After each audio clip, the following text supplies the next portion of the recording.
Assalamualaikum warahmatullahi wabarakatuh.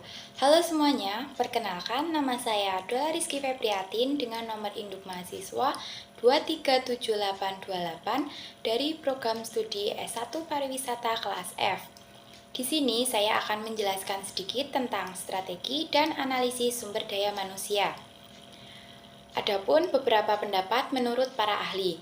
Yang pertama, menurut Charles K. Smith, manajemen sumber daya manusia adalah suatu proses perencanaan, pengorganisasian, pengarahan, dan pengawasan sumber daya manusia dalam suatu organisasi untuk mencapai tujuan organisasi.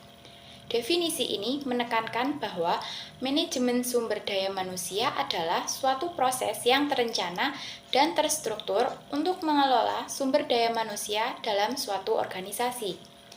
Kedua, menurut Dalton R. Smith, manajemen sumber daya manusia adalah suatu proses yang terdiri dari berbagai aktivitas yang dilakukan untuk mengembangkan dan memanfaatkan tenaga kerja secara efektif untuk mencapai tujuan organisasi.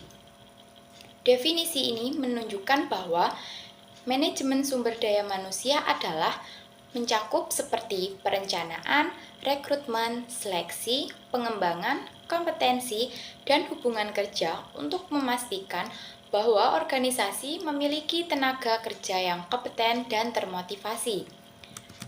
Yang ketiga, menurut Brennan Smith, manajemen sumber daya manusia adalah suatu pendekatan strategi dalam pengelolaan tenaga kerja yang terfokus pada perekrutan, pengembangan, pemeliharaan, serta peningkatan kinerja karyawan guna mencapai tujuan organisasi secara efektif.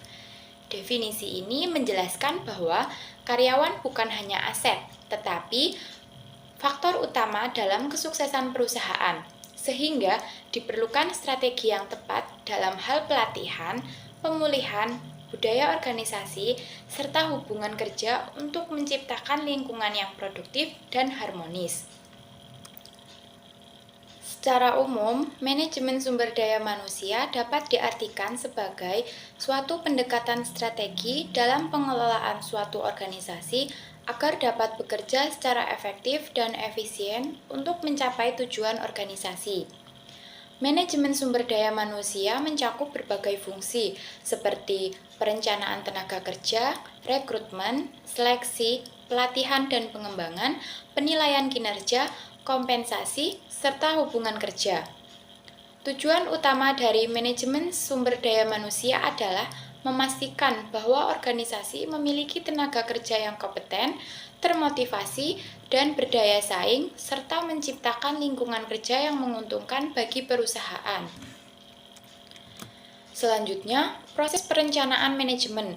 Proses perencanaan manajemen dasar dimulai dari menetapkan tujuan, membuat proyeksi, meninjau tindakan alternatif, mengevaluasi opsi yang terbaik, dan terakhir, melaksanakan rencana yang sudah ditetapkan. Selanjutnya, manajemen strategis. Proses ini mengidentifikasi dan mengeksekusi rencana strategis organisasi dengan menyesuaikan kemampuan perusahaan dan permintaan lingkungan. Selanjutnya, perencanaan strategis. Rencana strategis merupakan rencana keseluruhan perusahaan mengenai bagaimana mereka akan menyesuaikan kekuatan dan kelemahan internal dengan kesempatan dan ancaman eksternal yang bertujuan untuk mempertahankan keunggulan kompetitif. Adapun 8 tahapan proses manajemen strategis. Yang pertama, bertanya, di mana kita sekarang? Yang kedua, mengukur situasi dengan melakukan audit internal dan eksternal. Ketiga, menciptakan opsi strategis. Yang keempat, meninjau opsi strategis. Kelima, membuat pilihan strategis. Keenam, menerjemahkan menjadi sasaran. Ketujuh, menerapkan strategi. Dan yang terakhir, meningkatkan kinerja dengan sistem informasi sumber daya manusia. Adapun 3 jenis-jenis strategi. Yang pertama, strategi korporat. Strategi ini mengidentifikasi portofolio bisnis yang secara total membentuk perusahaan dan bisnis-bisnis yang berhubungan satu dengan yang lain. Contohnya, seperti PT Astra Internasional memiliki berbagai bisnis di sektor otomotif, agribisnis, keuangan, dan infrastruktur. Perusahaan ini menerapkan strategi korporat dengan mengelola portofolio bisnis yang beragam dan memastikan setiap unit saling mendukung. Misalnya, Astra memiliki bisnis manufaktur kendaraan seperti Daihatsu dan Toyota. Yang kedua, strategi kompetitif. Strategi ini mengidentifikasi cara membangun dan memperkuat posisi kompetitif jangka panjang dalam pasar. Keunggulan strategi ini semua faktor yang memungkinkan sebuah perusahaan untuk membedakan produk dan jasanya dari produk atau jasa pesaing untuk meningkatkan pangsa pasar, seperti strategi produk Apple. Apple merupakan posisi kompetitifnya dengan tekanan inovasi produk, desain eksklusif, dan ekosistem layanan yang terintegrasi seperti iOS dan iCloud dan sebagainya. Dengan diferensi ini, Apple dapat membedakan produknya dari pesaing seperti Samsung dan Xiaomi, sehingga mampu mempertahankan loyalitas pelanggan dan meningkatkan pangsa pasar. Dan yang terakhir, strategi fungsional. Strategi yang mengidentifikasi apa yang harus dilakukan setiap departemen untuk membantu bisnis mencapai sasaran strateginya. Contohnya, strategi pemasaran Starbucks. Starbucks menerapkan strategi fungsional dalam departemen pemasarannya dengan berfokus pada pengalaman pelanggan. Misalnya, mereka menggunakan program loyalitas digital seperti aplikasi Starbucks Rewards, menyediakan pengalaman premium, dan memanfaatkan media sosial untuk berinteraksi dengan pelanggan. Langkah-langkah ini membantu bisnis mencapai peningkatan penjualan dan loyalitas pelanggan. Selanjutnya, manajemen sumber daya manusia strategis, yaitu merumuskan, melaksanakan kebijakan, dan praktik sumber daya manusia yang menghasilkan kompetensi dan perilaku karyawan yang dibutuhkan perusahaan untuk mencapai sasaran strateginya. Selanjutnya, menerjemahkan strategi ke dalam kebijakan dan praktik sumber daya manusia. Yang pertama, membuat strategi baru. Kedua, kompetensi dan perilaku karyawan baru. Ketiga, kebijakan pada praktik sumber daya manusia baru yang terdiri dari program pelatihan komunikasi baru, program pengayaan pekerjaan baru, program kompensasi dan tunjangan baru, dan yang terakhir, proses seleksi, orientasi, dan pemberhentian yang lebih baik. Selanjutnya, alat-alat manajemen sumber daya manusia strategis.